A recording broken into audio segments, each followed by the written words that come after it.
dalawa ang arestado nga ng PNP-HPG sa umano'y paihi modus. 15,000 liters ang unprocessed diesel na nasa 2 million pesos ang halaga ang nakuha. Nagsimula ito na mapara ang isang truck sa Valenzuela dahil sira ang isang headlight. Dito na nabisto na may karga itong 7,000 liters ng unprocessed diesel. Inimbestigahan ang driver at sakay nito. Itinuro nila ang isang compound sa San Mateo Rizal kung saan nakita naman ang mga sirang tanker. Nasa 8,000 liters ng unprocessed diesel ang nakuha sa compound.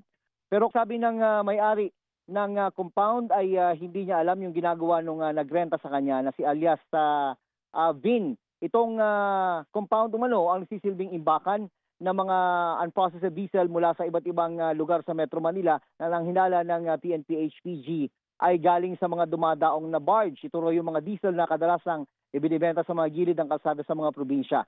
Ang bentahan 30% to 50% na mas mura. Wala pang pahayag ang dalawang naarestong suspect.